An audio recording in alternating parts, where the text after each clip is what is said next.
김기춘 변을 쓰신 지각생 한원구 교수님을 모시고 이야기를 들어보겠습니다. 일단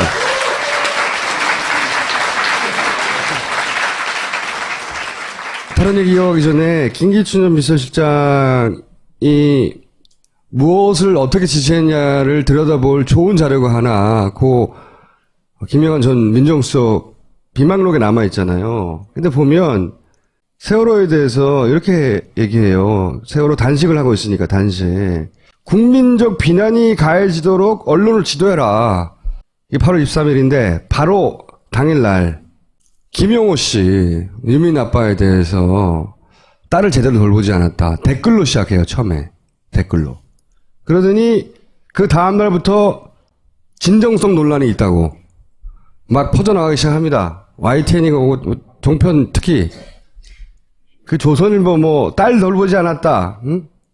그 다음날 TV조선 보상금 문제로 이제 학대돼 간다. 그게 보상금 노리고 그랬다는 거지. 이게 다 단식이. 그러면서 자격 논란으로 아예 확산, 이 양반 진짜. 응? 그 오다를 가장 선두에서 가장 적극적으로 유포하던 1번 나팔수였어요. 이것들이 진짜. 응? 지금 이제 김기춘 죽어라 하거든요. 박근혜 시대는 끝났다고. 이제 내가 살아야 되겠다고. 왜냐면 조선일보를 죽이려고 그랬잖아. 우병우를 통해서. 근데 1번 나팔수였다고. 이게 다 하루 이틀 사이에 벌어져요. 그런 오다가 떨어지고 난 다음에.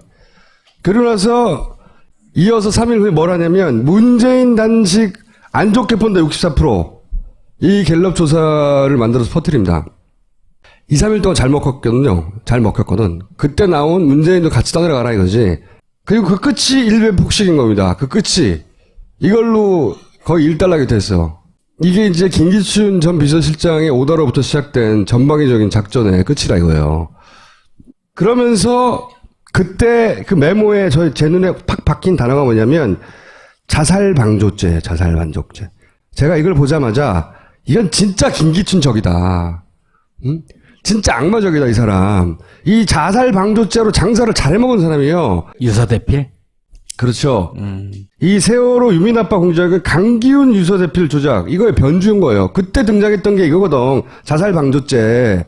김기춘 전 비서실장이 강기춘 유서대필 조작이라는 사건에 이 배우로 거의 추정되는데 그때 등장한 게 자살방조죄예요. 지난 시간에서 잠깐 설명드렸는데 그때 당시 분진정국이 있는데 그걸 사주했다는 거야. 가짜 유서를 누군가 대신 써주고.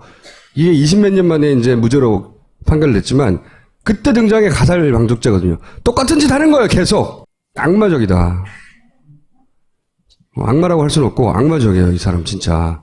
지난 시간에 저희가 멈춘 지점이 그 유서대필 사건이었지 않습니까? 교수님도 그 생각하셨죠? 이거 보고. 깜짝 놀랐죠. 초원복지부터 이제 오늘 할 차례예요. 네. 초원복지만 하고 그냥 들어가시죠, 오늘은? 지난번은 그 지각이고 오늘은 조퇴. 이게 아까 그 얘기거든요. 분신 자살을 해서 사실은 당시에 자살, 교사나 방조냐 등장했었다고. 자살, 방조. 사건 프레임을 이렇게 몰고 가기 시작한 거예요. 그러다가 강기훈 씨를 끌고 나와가지고 이 사람이 이게 교사해가지고 지금 뒤집어 씌워서 유서를 대신 써줬다고. 완전 미친 말도 안 되는 작전인데 통했어요, 그때는. 그때는 SNS도 없고 아무것도 없었기 때문에 20몇 년 동안 이 뒤집어 쓰고 살았어, 이분이. 그래서 저는 김기춘 전 비서실장을 제대로 이해해야 지금 벌어지고 있는 사안들의 그 기획자의 많은 부분의 기획자의 사건의 그 기획의 실체를 알 수 있다. 이 양반이 반드시 이번에는 단죄를 받아야 된다. 세월호 가지고 이런 언론 장난을 친 사람이 이번에도 빠져나가면 어떻게 해? 말이 안 되잖아요. 국정조사는 안 될 것 같아. 저걸로는. 청문회로는. 자, 여기서부터 다시 시작해볼게요. 그 초원복집 사건 여기서부터 설명을 해주시죠. 늦게 와서 죄송합니다. 지난번에 오셨던 방청객들 계시면 특히 더 죄송하고요. 보기 맛있는 음식인데 잘못 먹으면 탈나죠. 굉장히 깔끔하고 처신 잘 하고 아주 유지조지 잘 빠져나가던 사람이 여기서 된통 걸렸습니다. 된통 걸렸는데 여기 이제 안경 낀 사람이 그 김기춘이에요. 그런데 여기요. 예. 네. 그런데 오늘도 청문회에서 보셨겠지만 말꼬리 안 잡히는 사람이잖아요. 아주 신중한 사람인데 고향 간 김에 복 먹고 술 한잔 하고 뭐 그래서 그냥 거침없이 나갔어요. 그 도청하는 줄 모르고. 여기 도청을 했고. 그러니까 이게 뭐 엄청난 충격을 준 사건이죠. 근데 여기서 딱 뒤집개의 달인이에요. 저건 아까 그 사건은 이제 국가폭력입니다. 그 대학생을 경찰이 진압범으로 쳐 죽여서 거기에 분노한 학생들이 분신하고 자살하고 뭐 그게 연쇄적으로 일어나면서 전국이 그 혼란에 빠지고 이제 노태우 정권이 전망의 기로에 섰는데 그거를 그러니까 국가폭력을 자살 방조죄로 이제 확 프레임을 바꿔버렸죠. 여기서는 이 전대미문의 부정선거 개입과 지역 감정 부추기는 건데 이건 뭘로 바꿨느냐? 도청 사건으로 바꿨어요. 근데 이런 그 프레임의 뒤집기가 이게 한 번이 아닙니다. 여러분 그 셀프 감금 아시죠? 그거는 국정원의 댓글 사건이 현장에서 적발된 건데 가녀진 여직원을 무지막지한 그 민주당 의원들이 감금했다. 뭐 이렇게 해서 감금 사건으로 바꿔버렸고 이 초원복집 사건도 그렇고 그다음에 정인회 문건 기억하시죠? 그것도 거기 보면은 이제 정말 그 권력농단 그게 지금 우리가 알고 있는 거에 단초가 드러났는데 그건 뭐가 됐습니까? 문건 유출 사건이 돼버렸어요. 그러니까 이제 이 집안이 무슨 사건이 터졌을 때 그걸 초점을 확 바꾸고 그다음에 그걸 어떻게 해요? 언론을 지도하죠. 네, 아까 언론 지도란 말이 나와서 그런 식으로 해서 덮어버리는 그걸로 그 꼼수로 이제 여태까지 이렇게 버텨온 사람. 버텼죠. 네, 악마적 기획자예요, 실제. 저쪽에서 보면 굉장히 유능한 공작 기획자인 거지, 설계자. 92년 대통령 선거인데, 네.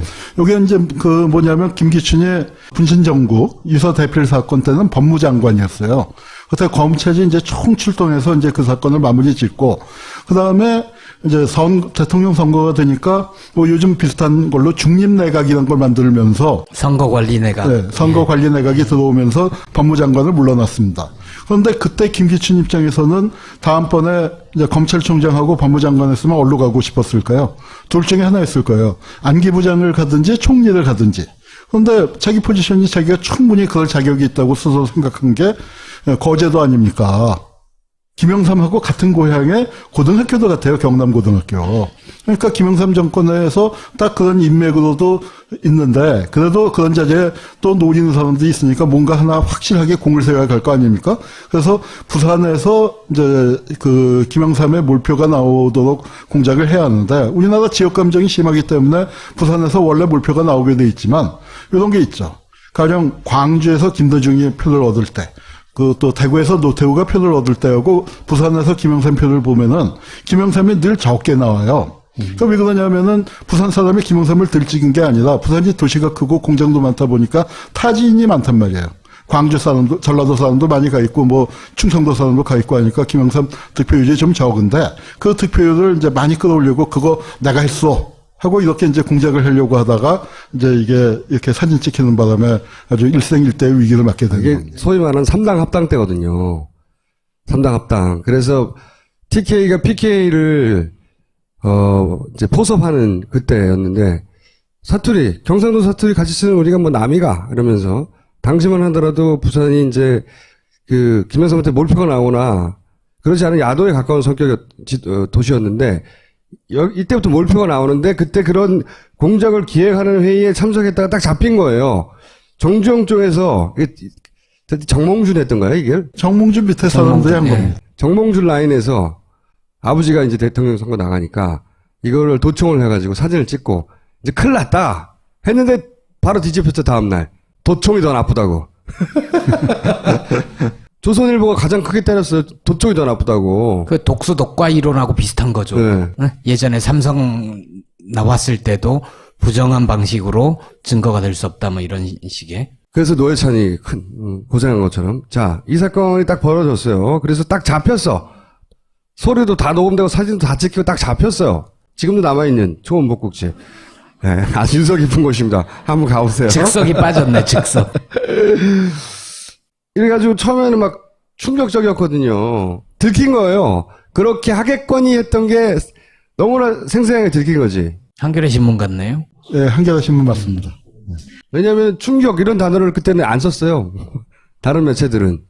조선일보는 바로 뒤집었고. 이렇게 해서 이제 큰 재가를 드디어 치르는구나 싶었는데 또 빠져나갔죠. 빠져나갔죠. 그게 네. 아주 이제 기가 막힌 건데요. 네. 이 지역 감정이 일어나야 돼! 이렇게 말을 했었거든. 일어나야 해! 라고. 근데 또 비하인드 스토리가 있는 게 뭐냐면은 김기춘의 처가가 광주예요. 그래서 그 광주의 초임 그 검사 때 광주지검으로 발령을 받아서 거기서 이제 하여튼 그 법대 동창의 그 저 여동생하고 결혼을 했는데 뭐 굉장한 애처가로 소문나 있습니다. 우리 저 자백에도 우정 출연하셨죠.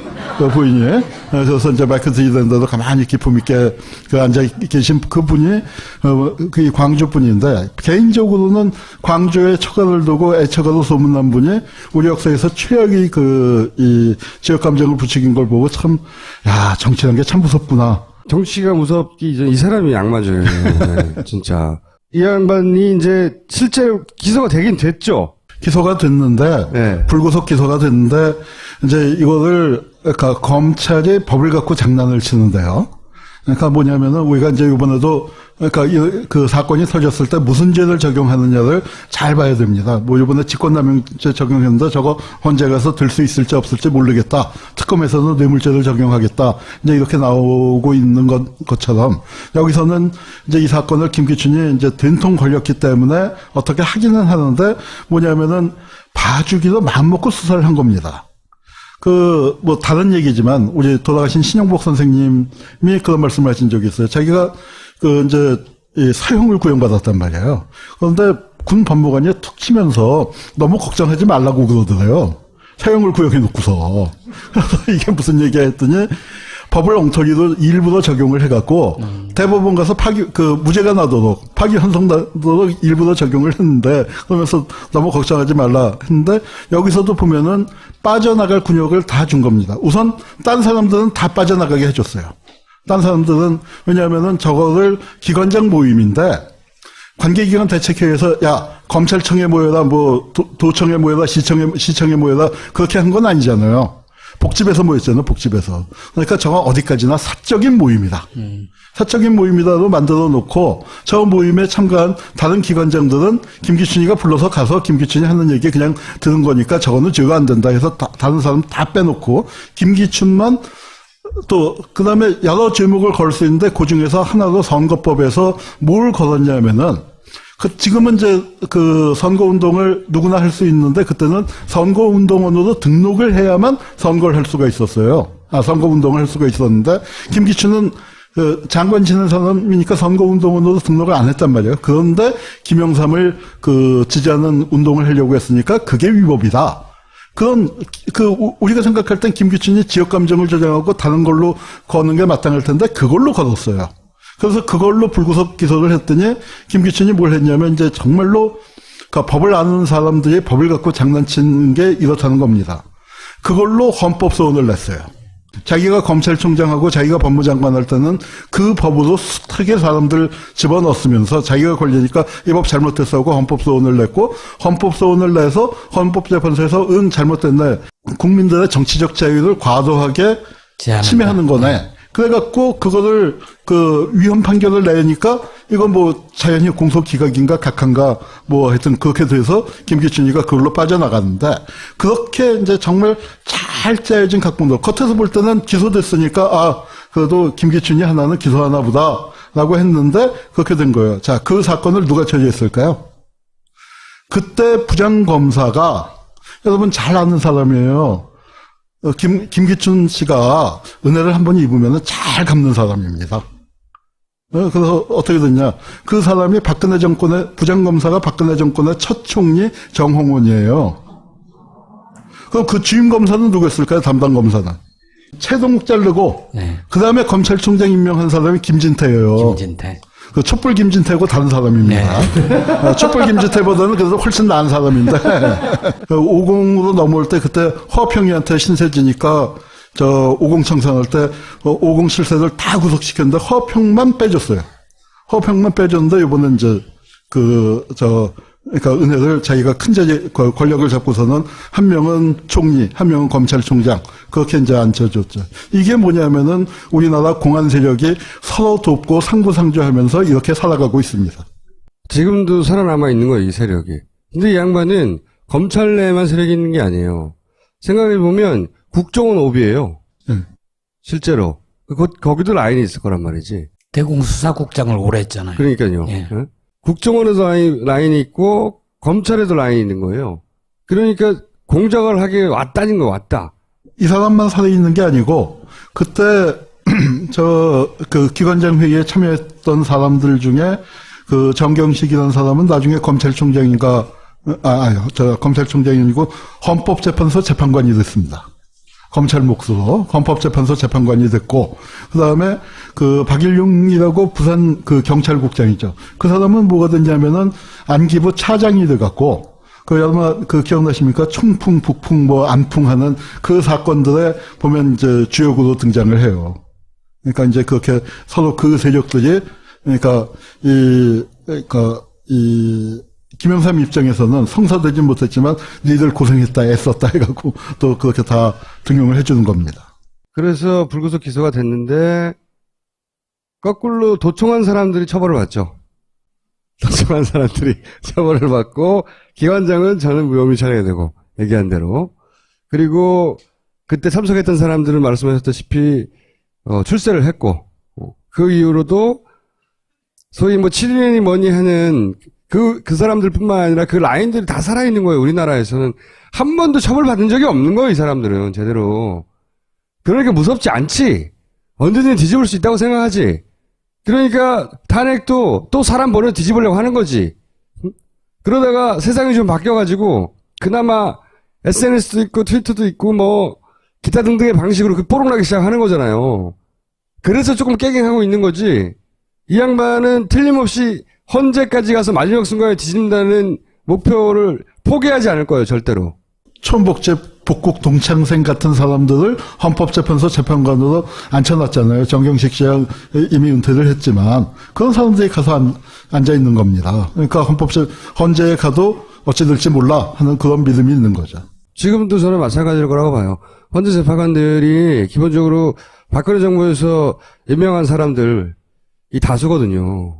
근데 통합진보당 얘기를 보면 김기춘, 박한철 커넥션이 있는 거 아니에요? 있죠, 확실히. 네. 네. 이따 자세히 얘기하겠지만 통합진보당 해산되기 전에 결과를 김기춘이 이미 다 알고 의원직은 어떻게 할 거냐, 정당 그렇죠. 재산은 어떻게 할 거냐 이런 주고받은 거지. 네, 대책을 논의를 하잖아요. 그러니까 이제 자기들도 하도 여론이 나쁘니까 거기까지 가면 헌법 재판관들이 여론의 눈치를 볼까봐 불안해서 어떻게든 탄핵이 안 되게 하겠지만 그렇게 하다가 안 돼서 탄핵이 되더라도 마지막까지 포기하지 않는다는 거예요. 왜? 평생 성공해 왔는데 평생 이런 짓을 하고도 단 한 번도 죄가를 치르지 않았는데 왜 포기를 해요? 지금 막판에. 네, 초원복집 다음 것도 있지 않아요? 그래서 하여튼 계속 주시해야 된다, 우리 모두가. 다음 사건은 가장 유명한 게 이거죠. 네. 네. 노무현 탄핵을 또, 양반이, 또 등장해. 그때, 요 앞에 이제 무슨 발언을 했냐면은, 노무현은 사이코다. 사이코 발언을 하고, 정신적으로 불안하다. 이제 그런, 그때 근데 솔직히 김기춘 뿐이 아니죠. 그때는 노무현을 씹는 게 국민 스포츠처럼 모든 언론, 모든 정치인들이 다 씹었는데. 그렇지만 노무현을 대놓고 사이코라 하는 사람은 드물어서 말이 많다, 거칠다, 이런 거지. 사이코라고 그랬어, 이 사람은. 누구 보고 사이코라는 거야, 지금. 근데 이 사진이 정말 역사적인 사진이에요. 이게 뭐냐면은, 이제, 요 앞에 보면은, 그러니까, 이 국회에서는, 유시민이, 김근태, 정동영, 임종석, 다 울부짖고 난리가 나고, 네. 정말 아마, 을사한 늑약이 체결됐을 때 종로거리에서 시민들이 그렇게 울었을성시피 실성하다시피 울었죠. 우리가 탄핵을 노무현 겁질라고 했나 보다 하다가 진짜 가결을 시켜버리니까 사람들이 실감이 안 났던 거예요. 그러니까 정말 그때 나온 일반 시민들 타결됐다는 뉴스를 듣고서 제일 솔직하게 보인 반응이 저것들이 미쳤나? 저게 미쳤나 하는 반응을 보였는데, 이제 그렇게 한쪽에서 이제 울부짖고 있을 때, 여기가 이제 누구냐면 김기춘이 그때 국회 법사위원장입니다. 그리고 이쪽이 뭐 빠친코 사건 그 수사한 걸로 유명한 그 함승희 여기도 검사 출신이에요. 근데 민주당 쪽에 저 법사위 간사였고 저 오른쪽이 김용균이라고 그때가 한나라당이죠. 한나라당의 그 법사위 간사입니다. 그런데 제가 이 사진을 보고 정말 기가 막혔던 게 김용균은 어떤 사람이냐면은 합천이 지역구예요. 합천이 낳은 그 인물 아시죠? 전두환의 고향입니다. 그러니까 전두환의 고향을 관리하는 오공의 마름이라고 비유할까요? 그런 역할을 했는데 저 사람이 국회에 있으면서 정말 큰 업적이 뭐냐면은 친일 진상 규명 법안이 국회 여야 합의로 이제 이렇게 하자 해서 합의안을 만들어서 법사위로 넘겼거든요. 뭐 총무단에서 그렇게 됐는데 법사위 간사로 있으면서 단기 필마로 한나라당도 대충 이 정도 합시다라고 했는데 그걸 단기 필마로 그 친일 규명 법안을 누더기로 만든 장본인이에요. 아버지가 면쟁을 했대요 합천에서. 그 정도 친일을 갖고서 이제 그 정말 사명감을 갖고 이건 안 돼 하고 막아냈습니다. 김기춘은 누굽니까?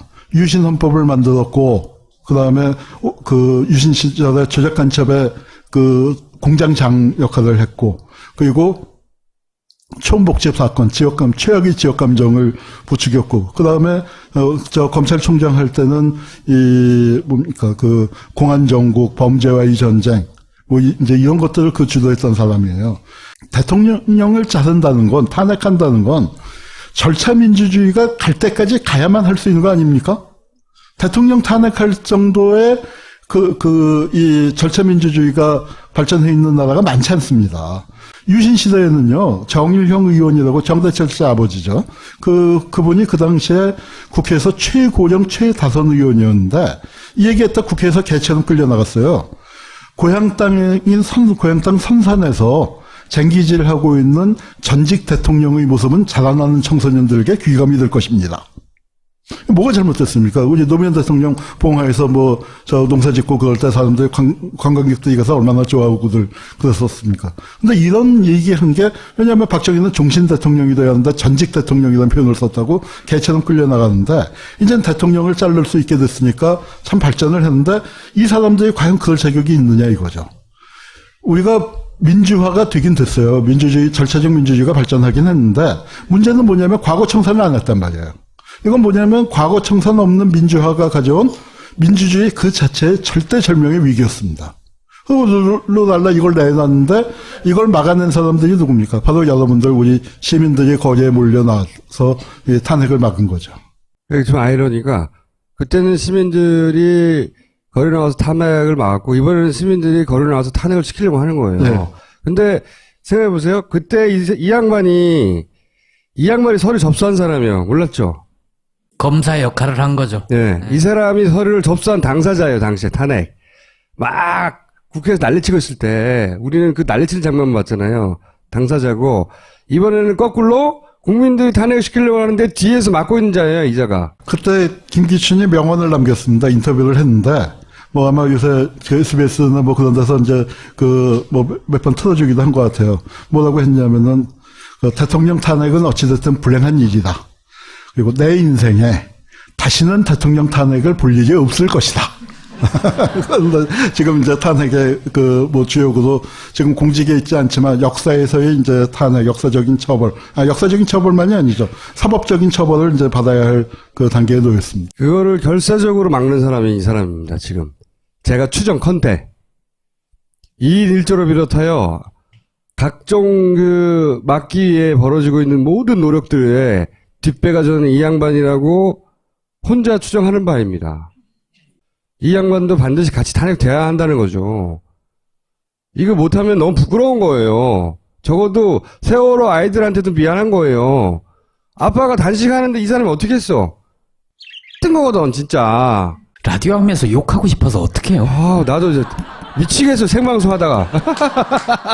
이게 끝인가요? 이 김기춘과 라면이 아주 깊은 인연이 있습니다. 뭐냐면은 검찰총장 하고 있을 때 이른바 그때 이제 그 주로 공안 정국이었죠. 그리고 범죄와의 전쟁하는데 아니다. 우리 검찰이 따뜻하고 민생에 대해서도 이렇게 신경을 쓴다. 사람들의 먹거리에 대해서도 이렇게 그 관심을 갖는다 해서 검찰의 야심작으로 한 게 그 어떤 라면 문제를 건드렸는데 삼양 유지 파동. 그 유명한 공업용 우지 파동이에요. 라면을 튀기는데 요새는 뭐 팜유, 옥수수유, 이제 그런 식물성 기름으로 튀긴다는데 그때는 쇠고기 기름으로 튀겼습니다. 그런데 거기에다가 쇠고기 기름이 저도 이제 오늘 여기 오기 전에 자료를 찾아보니까 등급이 12개인가 있었는데 삼양에서 쓴 거는 2등급으로 아주 좋은 상질, 좋은 품질을 썼는데 거기에다가 딱 붙인 게 공업용이라는 딱지를 붙였대요. 근데 우지는 그냥 등급이 있을 뿐이지 따로 공업용이 따로 없어요. 따로 없는데 공업용으로 쓸 수도 있겠죠. 그럼요. 그런데 2등급을 갖다가 공업용으로 쓰는 사람은 없죠. 보통 이제 11등급, 12등급 그런 걸 공업용으로 쓰겠고, 1등급, 2등급을 그 식품으로 쓰는데, 대량 생산하는 데서 2등급 썼으면 굉장히 잘 쓴 건데, 그걸 갖다가 이제 그 공업용 우지로 해서 했기 때문에 삼양라면이 제일 먼저 시작을 했거든요, 라면을. 그래서 이제 그 압도적인 시장 점유율을 갖고 있었는데, 그게 뒤집힌 겁니다. 예. 거기서 그 삼양은 거의 부도 위기에까지 몰리고 대리점 하던 사람들 자살하고 난리가 났었죠. 난리가 났었는데 그 사건에 그 당시에 검찰총장이고 그 공문용 우지파동, 그러니까 우리 라면 업계의 지각 변동을 가져온 그 장본인이었는데 또 재밌는 거는 이제 이 김기춘의 동생 뻘 되는 사람으로 고영주라고 잘 아시죠? 문재인이나 아무나 보고 저거 빨갱이라고 하는 우리나라 최고의 빨갱이 이사장이잖아요. 네. 그렇죠? 방문진 이사장인데 네. 그 전에는 뭘 했냐면은 걔네당 있죠, 걔네당. 그쪽 당 추천으로 세월호 진상규명 특위에 가서 세월호 진실 인양을 딱 가로막고 있었던 그자가 바로 고영주인데 이 공안 검사들을요, 인사이동을 하다 보면은 공안만 하지는 않을 거 아니에요. 형사에 가면은 꼭 사건을 치는데 그때 그 사람은 뭘 갖고 사건을 쳤냐면은 포르말린 통조림이라고 혹시 기억나시는지 모르겠어요. 우리 골뱅이에 포르말린을 넣었다. 와, 이거 끔찍한 거 아니에요.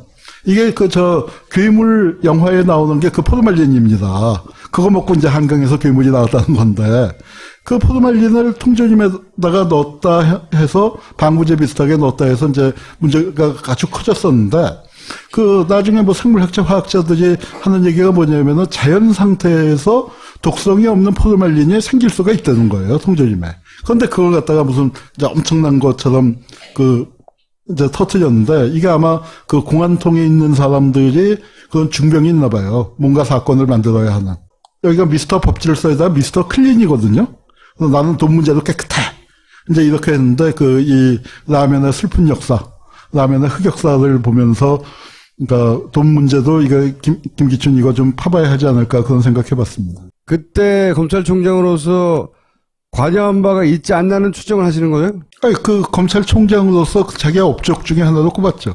그때 그래서 농심이 네. 고마워해서 네. 결과를 고마워해서 이런 관계를 맺고 있는 게 아닌가라고 생각할 수도 있고 적극적으로 관여한 거 아닌가 생각할 수도 있으나 거기까지 가면은 고소고발을 각오하시고 말씀하세요. 그러니까 이제 법률 고문이라는 게 얼마나 어떤 법률 자문을 한지 모르겠습니다만 최근에 나온 보도를 보니까 매월 1,000만 원이래요. 그냥 5년 했다고 치면은 그러면 그게 6억인 거죠. 그러니까 이제 그런 부분들을 우리가 이게 정상적인 그러니까 우리 이제 수임료만 갖고 따지는데 수임료 아닌 그런 관계들, 그런 것들을 어떻게 봐야 할지 참 여러 가지 고민입니다. 그런데 재밌는 거는 사건 직후에는 안 맡았어요. 왜냐? 자기가 더 좋은 자리로 갈 수 있으니까. 유명한 얘기가 아마 7시간 파동이 났잖아요. 그런데 그게 국회에 불려나와서 다른 사람도 아니고 김기춘이 자기 입으로 얘기를 했어요. 대통령 7시간, 그때 어디 계셨는지 내가 모르겠다 해서 사람들이 그냥 다 깜짝 놀란 거고 질문했던 박영선 의원도 깜짝 놀라서 무슨 얘기를 어떻게 더 물어봐야 할지. 7시간을 키운 장본이에요, 사실은. 네. 자기 살라고. 그게 왜 그랬냐면은 저는 이제 요새 생각을 해본 게 처음에는 노인네의 짜증이라고만 생각을 했어요. 저는 아니라고 생각합니다. 그때부터. 어떤 캐릭터냐면은 아침 9시에 딱 넥타이 메고 정장을 하고서 2층 서재로 출근을 해요. 그리고 12시 땡 치면 늦어서 점심을 먹습니다. 그리고 1시에 다시 서재로 올라가고 6시 땡 하면은 다시 내려서 그제서 비로소 넥타이를 푸는 사람이에요. 그러니까 굉장히 이제 그런 면에서 칼 같은 그 생활을 하는데 비서실장이 됐는데 9시 정각에 대통령이 출근을 안 해요. 그러니까 이런 사고방식을 가진 사람하고 그 박근혜처럼 출근도 안 하고 업무 시간에 머리도 말고 뭐 성형수술도 하고 하는 그런 이제 그러니까 모든 게 국사죠. 모든 게. 갑자기 그 생각이 나네요. 비서실장 처음 돼가지고 몇 가지 지침을 내리잖아요. 아까 그 업무 일지에 보면 뭐 야근에 생활화 뭐 이런 식의 게 있는데 맨 마지막에 별표 치고 뭐가 있냐면 라면의 상식화가 있어요. 그 여기 이제 보니까 뒤에 김재현 의원이 전 의원 오셔서 이 통합진보당 그 해산 얘기를 그 하실 것 같은데 제가 이제 그래서 마침 기억이 난 게 있어서 옛날에 이거 김기춘 전하고도 관련이 돼요. 김기춘이 비서실장 됐을 때 인터뷰한 걸 찾아봤어요. 그랬더니 뭐라고 썼냐면은 그 김기춘과 남재준 기억나세요? 그때 국정원장이죠. 네. 둘이 합작해서 민중탄압을 할 테니까 대비해야 한다. 민중탄압을 해야. 그런데 사실은 제가 이렇게 예언을 해놓고도 저도 놀랐어요. 왜냐하면 통합진보당이 원내 제3당인데 저걸 해산시킬 거라고는 저는 큰 간첩 사건 하나쯤 터질 줄 알았는데 통합진보당에 뭐 간첩이 뭐 며칠 들어와 있다.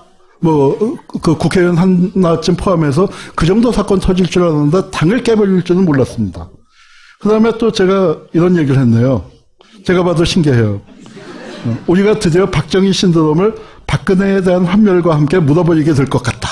지금 교수님이 자기 칭찬하는 그런 거예요? 말을 했고 자기 입으로? 박근혜 정권이 5년을 갈지 얼마를 갈지 모르지만 또 그런 얘기도 했네요. 그러면서 그러니까 이게 뭐냐면은 이제 김기춘이 등장하고 난 다음에 우리가 또 빠진 게 있어요. 뭐냐면은 용산 참사예요. 그 이명박 정권 와서 최악의 그 인사 참사로 꼽을 수 있는 게 어청수 경찰청장 기억나세요? 그 경찰청장에서 경질을 했어요. 우리 입장에서는 명박산성도 쌓고 물대포도 쏴서 이 경찰 촛불을 끈 사람 아닙니까? 진압을 한 사람인데 그럼 승진을 시켜줘야 할 것 같은데 경질을 시킨 건 뭐예요? 이런 촛불 나오면 더 세게 밟아라 해요. 그래서 앉힌 게 김석기고 김석기가 앉자마자 뭐가 일어났습니까? 용산 참사가 일어나는 거거든요. 그래서 저는 이 김기춘이가 비서실장이 됐을 때 깜짝 놀란 게 야, 이거는 민주주의의 용산 참사가 다가오겠구나. 민주주의의 용산 참사가 다가오겠구나 생각을 했는데 그게 통합진보당 해산으로 나타났습니다. 저는 박근혜가 뭐 탄핵을 받든 자리에서 쫓겨나는 것이 이 시점은 세월호 사건이 터지기 전이었는데 아마도 부정선거가 밝혀져서 닉슨이 그 사임했던 것처럼 그렇게 이제 탄핵을 받거나 뭐 사임하는 그런 상황이 올 줄 알았는데 뭐 그 점은 좀 틀렸지만 하여튼 그러니까 이게 지금 박근혜의 사임의 근처까지 왔죠. 그런데 여러분 절대로 안심하고 낙관하지 마십시오. 우리 해방 직후에 친일파 청산에 실패할 거라고 누가 상상이나 했겠습니까? 그런데 그때 못했고 6월 항쟁 때 누가 직선제도에서 질 거라고 생각했습니까? 그때 못했고 우리 2004년 탄핵 끝나고 난 다음에 한나라당 저거 영남 자민련으로 찍어트릴 수 있을 것이다 다 상상했는데 국가보안법도 폐지 못 시켰어요. 저 외환위기 때 재벌 해체도 못 시켰어요. 그랬더니 18년 지났더니 재벌들이 노동개혁하자고 여러분을 개혁하자고 달려들고요. 2004년도에 그 좋은 환경 우리 대중들은 대통령 살려냈고 새 국회까지 만들어줬어요. 민주노동당 열석 의회에 진출시켜줬어요. 그런데 국가보안법을 폐지를 못 시켰습니다. 그러고 딱 10년 지난 다음에 김기춘이가 그 국가보안법을 휘둘러서 통합진보당을 해산시킨 거예요. 역사적인 찬스를 놓치면은 우리가 반드시 역사적인 보복을 당하게 되어 있습니다. 이번에 우리가 정말로 두 눈 부릅뜨고 끝까지 저는 박근혜 날아갈 거고요. 김기춘도 날아가고 우병우도 날아갈 거예요. 그러나 그 몇 명이 날아가는 게 아니라 그런 그 세력들을 정말로 해체하는 작업들, 그 작업에 우리가 정말로 철저하게 가야 한다고 생각을 합니다. 지난번에 이제 이 우리 반헌법 행위자 열전 편찬위원회 뭐 이거 그 광고를 나갔더니 전 파파이스의 그 시청자분들이 굉장히 충성도가 높으신 것 같아요. 오늘 총수께서 한마디 더 좀 해주셔야 싫어요. 합니다. 저렇게 나오면 곤란한데 몹시 곤란한데. 그러니까 인물 열전을 만들자는 거죠. 네, 우리가 왜냐면은 지금 들어도 놀랍잖아요. 우리 헌법을 파기한 사람들, 반헌법 행위자들을 300명을 고르려고 하는데 제가 내일부터 이제 인물 선정을 다시 우리 그 조사원들하고 피튀기게 해야 할 것 같아요. 왜냐면은 이 사람은 꼭 나야 한다. 안 된다. 300명 이렇게 하다가 1000명 넘는다. 저는 이제 빼려고 하고 제가 상당히 많이 그 나쁜 놈들 봐줘야 하고, 그 다음에 이제 이거 질문을, 그 방송을 들었다고 해서, 이제 뭐 누굴 만나서 얘기를 하다가 참 고민스러웠습니다. 그 한국전쟁 때 50명, 100명 동네에서 학살한 놈하고 김기춘하고 어떤 놈이 더 나쁜 놈 같아요? 그렇게 물어봤더니 고민을 크 하다가, 그래도 김기춘이 더 나쁜 놈 같은데요? 네, 그래요. 그래서 뭐 제가 그분의 뜻을 존중하고 다시 질문을 했죠. 그러면은 500명이나 한 1000명쯤 학살한 놈하고 김기춘은 누가 더 나쁜 놈일까요? 그런데 제가 지금 그렇게 해서 300명을 치러야 돼요. 그럼 김기춘이는 거기서 순위가 몇일까요? 지금 우리가 볼 때는 정말 1등으로 뽑아주고 싶은데 그렇게 치면은 이게 몇 등이 될지 모르겠습니다. 아주 경쟁이 치열해요. 여기 들면 가문의 영광이에요. 가문의 영광인데 지금 그런 사람들을 사실은 뭐 정말 친일명사전 일제 36년 기간 갖고 5,000명을 했는데 이건 그렇게 그 정도의 기준을 갖고 꼽자면 훨씬 많죠. 훨씬 많은데 뭐 그거 어쩝니까? 김기춘이가 지금도 인재하고 있고 황교안이는 내일 모레 대통령 권한대행이 될 판이고 고영준은 MBC 이사장 하고 있는데 이런 사람을 몇천 명을 무슨 수로 조사를 합니까? 그래서 이거를 정리하는 거를 제가 참 눈물을 머금고 300명을 하려고 하는데, 벅차요. 그래서 여러분들께서 좀 적극적으로, 파파이스 시청자 여러분들, 청취자 여러분들께서 적극적으로 동참해 주시기 바라고, 다 같이 정말 좋은 세상 만들었으면 좋겠습니다.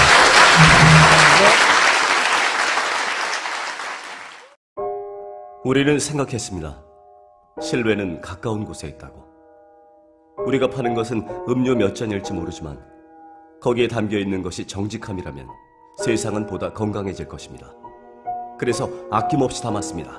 평산네이처 아로니아 친. 지금 딴지마켓에서 구입하십시오.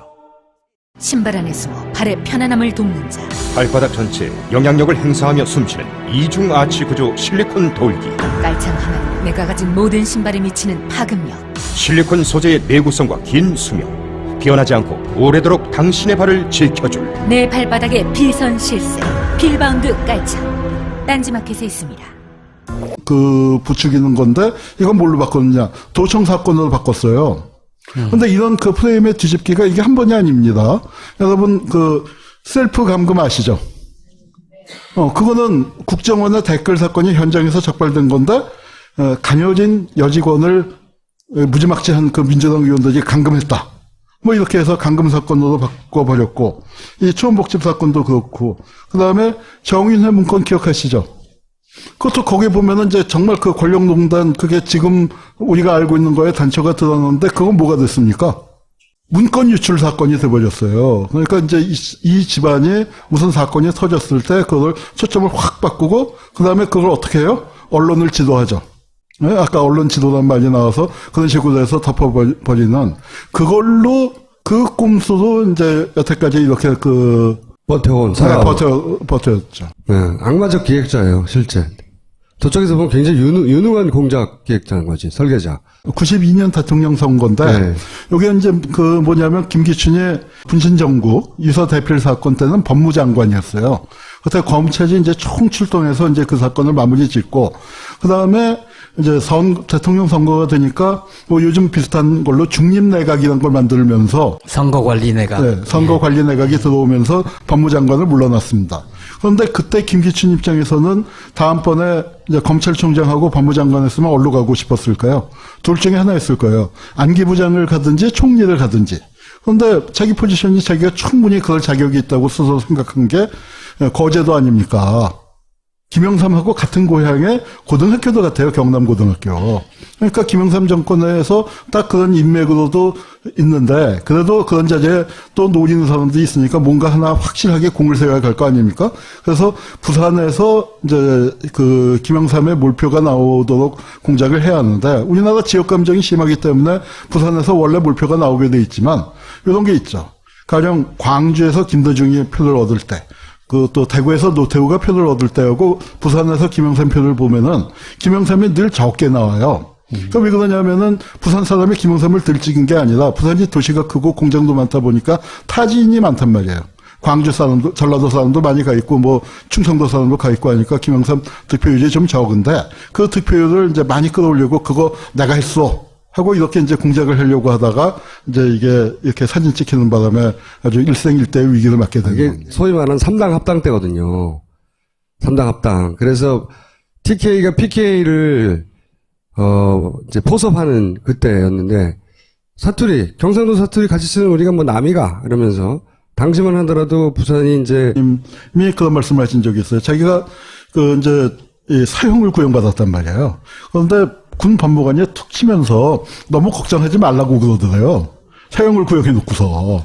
그래서 이게 무슨 얘기야 했더니 법을 엉터리로 일부러 적용을 해갖고 대법원 가서 무죄가 나도록 파기 환송나도록 일부러 적용을 했는데 그러면서 너무 걱정하지 말라 했는데 여기서도 보면은 빠져나갈 군역을 다 준 겁니다. 우선 딴 사람들은 다 빠져나가게 해줬어요.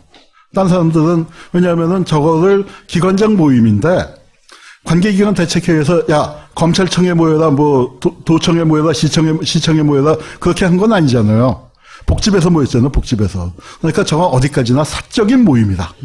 사적인 모임이다로 만들어 놓고 저 모임에 참가한 다른 기관장들은 김기춘이가 불러서 가서 김기춘이 하는 얘기 그냥 들은 거니까 저거는 죄가 안 된다 해서 다른 사람 다 빼놓고 김기춘만 또 그다음에 여러 제목을 걸 수 있는데 그중에서 하나로 선거법에서 뭘 걸었냐면은 지금은 이제 그 선거운동을 누구나 할 수 있는데 그때는 선거운동원으로 등록을 해야만 선거를 할 수가 있었어요. 선거운동을 할 수가 있었는데 김기춘은 그 장관 지낸 사람이니까 선거운동원으로 등록을 안 했단 말이에요. 그런데 김영삼을 그 지지하는 운동을 하려고 했으니까 그게 위법이다. 우리가 생각할 땐 김기춘이 지역 감정을 조장하고 다른 걸로 거는 게 마땅할 텐데 그걸로 걸었어요. 그래서 그걸로 불구속 기소를 했더니 김기춘이 뭘 했냐면 이제 정말로 그 법을 아는 사람들이 법을 갖고 장난치는 게 이렇다는 겁니다. 그걸로 헌법소원을 냈어요. 자기가 검찰총장하고 자기가 법무장관 할 때는 그 법으로 숱하게 사람들 집어넣었으면서 자기가 걸리니까 이 법 잘못됐어 하고 헌법소원을 냈고 헌법소원을 내서 헌법재판소에서 잘못됐네. 국민들의 정치적 자유를 과도하게 침해하는 거네. 그래갖고 그거를 그 위헌 판결을 내니까 이건 뭐 자연히 공소기각인가 각한가 뭐 하여튼 그렇게 돼서 김기춘이가 그걸로 빠져나갔는데 그렇게 이제 정말 잘 짜여진 각본도 겉에서 볼 때는 기소됐으니까 그래도 김기춘이 하나는 기소하나 보다라고 했는데 그렇게 된 거예요. 자, 그 사건을 누가 처리했을까요? 그때 부장검사가 여러분 잘 아는 사람이에요. 김기춘 씨가 은혜를 한번 입으면 잘 갚는 사람입니다. 그래서 어떻게 됐냐. 그 사람이 부장검사가 박근혜 정권의 첫 총리 정홍원이에요. 그럼 그 주임검사는 누구였을까요? 담당검사는. 최동욱 자르고, 네. 그 다음에 검찰총장 임명한 사람이 김진태예요. 김진태. 그 촛불 김진태고 다른 사람입니다. 네. 촛불 김진태보다는 그래도 훨씬 나은 사람인데 50으로 넘을 가짜 유서를 누군가 대신 써주고 이게 20몇 년 만에 이제 무죄로 판결됐지만 그때 등장의 가살 방족제거든요. 똑같은 짓 하는 거예요. 계속 악마적이다. 악마라고 할 수는 없고 악마적이에요. 이 사람 진짜. 지난 시간에 저희가 멈춘 지점이 그 유서 대필 사건이었지 않습니까? 교수님도 그 생각하셨죠? 이거 보고 깜짝 놀랐죠. 초원복집부터 이제 오늘 할 차례예요. 네. 초원복집만 하고 그냥 들어가시죠 오늘은. 지난번은 그 지각이고 오늘은 조퇴. 이게 아까 그 얘기거든요. 분신 자살을 해서 사실은 당시에 자살 교사나 방조냐 등장했었다고. 자살 방조 사건 프레임을 이렇게 몰고 가기 시작한 거예요. 그러다가 강기훈 씨를 끌고 나와가지고 이 사람이 이게 교사해가지고 지금 뒤집어 씌워서 유서를 대신 써줬다고. 완전 미친 말도 안 되는 작전인데 통했어요, 그때는. 그때는 SNS도 없고 아무것도 없었기 때문에 20몇 년 동안 이 뒤집어 쓰고 살았어, 이분이. 그래서 저는 김기춘 전 비서실장을 제대로 이해해야 지금 벌어지고 있는 사안들의 그 기획자의 많은 부분의 기획자의 사건의 그 기획의 실체를 알 수 있다. 이 양반이 반드시 이번에는 단죄를 받아야 된다. 세월호 가지고 이런 언론 장난을 친 사람이 이번에도 빠져나가면 어떻게 해? 말이 안 되잖아요. 국정조사는 안 될 것 같아. 저걸로는. 청문회로는. 자, 여기서부터 다시 시작해볼게요. 그 초원 복집 사건 여기서부터 설명을 해주시죠. 늦게 와서 죄송합니다. 지난번에 오셨던 방청객들 계시면 특히 더 죄송하고요. 보기 맛있는 음식인데 잘못 먹으면 탈나죠.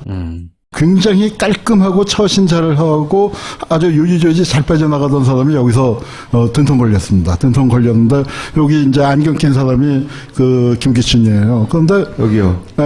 예. 네. 그런데 오늘도 청문회에서 보셨겠지만 말꼬리 안 잡히는 사람이잖아요. 아주 신중한 사람인데 고향 간 김에 복 먹고 술 한잔 하고 뭐 그래서 그냥 거침없이 나갔어요. 그 도청하는 줄 모르고. 여기가 도청을 했고. 그러니까 이게 뭐 엄청난 충격을 준 사건이죠.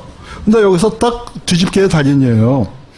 저건 아까 그 사건은 이제 국가폭력입니다. 그 대학생을 경찰이 진압범으로 쳐 죽여서 거기에 분노한 학생들이 분신하고 자살하고 뭐 그게 연쇄적으로 일어나면서 전국이 그 혼란에 빠지고 이제 노태우 정권이 전망의 기로에 섰는데 그거를 그러니까 국가폭력을 자살방조죄로 이제 확 프레임을 바꿔버렸죠.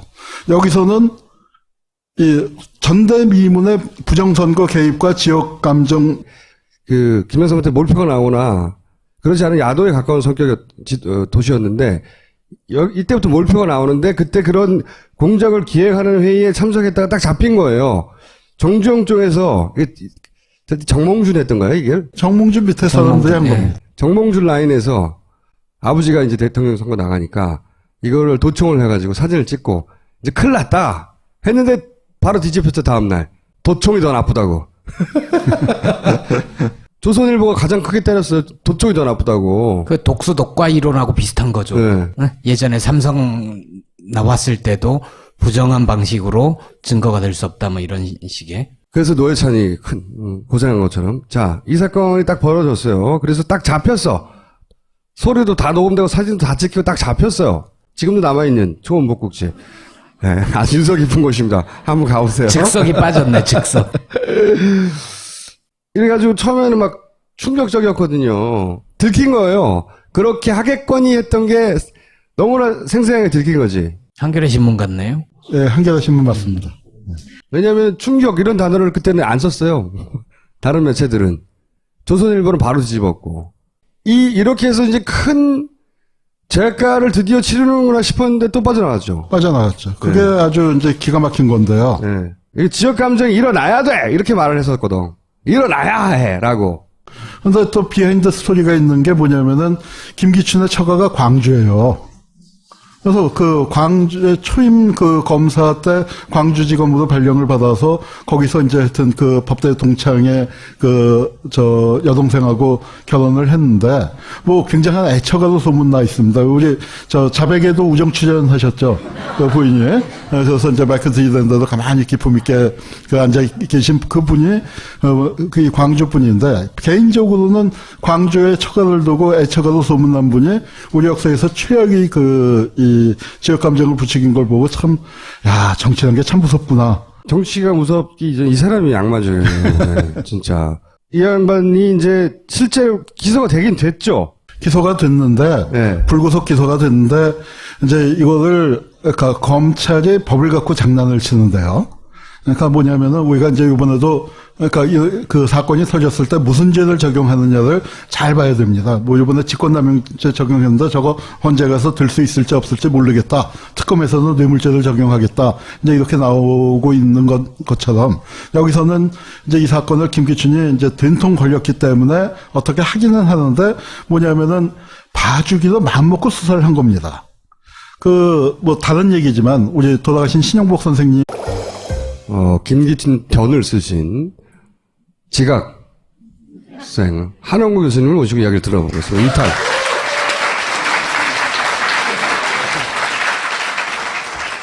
다른 얘기 이어가기 전에 김기춘 전 비서실장이 무엇을 어떻게 지시했냐를 들여다볼 좋은 자료가 하나 김영한 전 민정수석 비망록에 남아있잖아요. 근데 보면 세월호에 대해서 이렇게 얘기해요. 세월호 단식을 하고 있으니까 단식. 국민적 비난이 가해지도록 언론을 지도해라. 이게 8월 23일인데 바로 당일날 김용호 씨 유민 아빠에 대해서 딸을 제대로 돌보지 않았다. 댓글로 시작해요. 처음에 댓글로.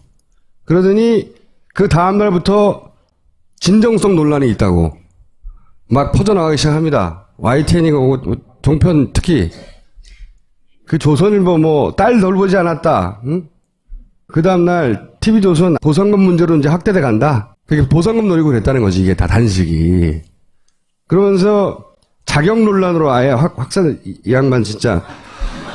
응? 그 오다를 가장 선두에서 가장 적극적으로 유포하던 1번 나팔수였어요. 이것들이 진짜. 응? 지금 이제 김기춘 죽어라 하거든요.